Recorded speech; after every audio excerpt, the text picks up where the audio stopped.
ایک ماں کی تڑپ۔ السلام علیکم دوستوں، میں ہوں محمد خزام عاشق اور آپ دیکھ رہے ہیں اردو رائٹ پی کے چینل۔ تو شروع کرتے ہیں ہماری آج کی ویڈیو جس کا موضوع ہے ایک ماں کی تڑپ۔ ناظرین، ایک ڈاکٹر جو میرا بہت اچھا دوست ہے اس نے مجھے بتایا کہ میں ابھی مریضوں سے نمٹ ہی رہا تھا کہ اچانک وہ بچے کو اٹھائے بکھلائے ہوئے میرے کلینک میں داخل ہوئی۔ اس کے پھولی ہوئی سانسیں بتا رہی تھی کہ وہ پیدل آئی ہے۔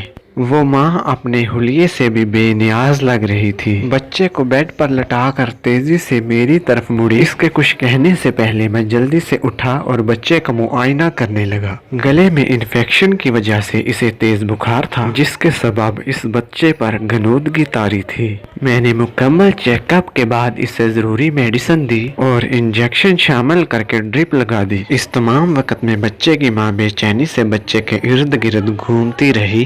میں نے اسے بولا، اس بچے کے قریب کرسی پر بیٹھ جاؤ، ڈرپ ختم ہونے تک انشاءاللہ بچے کا بخار اتر جائے گا۔ بیٹھ کر بھی اسے سکون نہ ملا، آہستہ پڑھ پڑھ کر اس پر دم کرتی رہی۔ وہ بار بار اس بچے کے ماتھے پر ہاتھ رکھتی، اس کا منہ چومتی اور اپنے آنسو صاف کرتی۔ تبھی میری نظر اس کے پاؤں پر پڑی جس سے خون رس رہا تھا۔ میں نے پوچھا، تمہارے پاؤں کو کیا ہوا ہے؟ اس نے جھک کر پاؤں کی طرف دیکھا اور بے دلی سے بولی، روڈ پر بہت رش تھا، سواری کے انتظار میں دیر ہو جاتی اس لیے باگی چلی آئی۔ میرے گھر سے بہت دور تو نہیں ہے آپ کا کلینک، لیکن یہ خون؟ میں نے سوالیہ نظروں سے کہا۔ وہ سر جھکا کر شرمندگی سے بولی، گھر سے نکلتے وقت جوتی بدلنے کا خیال نہیں رہا، گلی کی نکڑ پر موچی بیٹھتا ہے نا، اس کی کوئی کیل اس پلاسٹک کی جوتی میں آ گئی ہوگی۔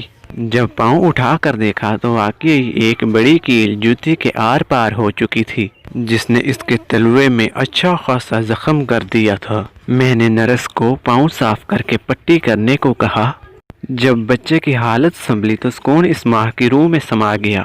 اسے اٹھا کر جانے لگی تو میں نے کہا، تمہارے پاؤں میں اتنا زخم ہے، درد نہیں ہو رہا کیا؟ وہ بچے کو سینے سے لگا کر چومتے ہوئے بولی، ڈاکٹر صاحب، درد جب دل میں ہو تو پاؤں میں کہاں رہتا ہے؟ دوستو، اگر ویڈیو اچھی لگے تو اپنے دوستوں کے ساتھ ضرور شیئر کیجیے گا اور ایسی مزید ویڈیوز دیکھنے کے لیے ہمارا چینل اردو رائٹ پی کے سبسکرائب کر لیجیے، اور اگر آپ کو ہماری یہ ویڈیو پسند آئی ہے تو ویڈیو کو لائک اور شیئر کیجیے گا۔ ویڈیو دیکھنے کا بہت شکریہ، ملتے ہیں اگلی ویڈیو میں۔ خدا حافظ، اپنا خیال رکھیے گا۔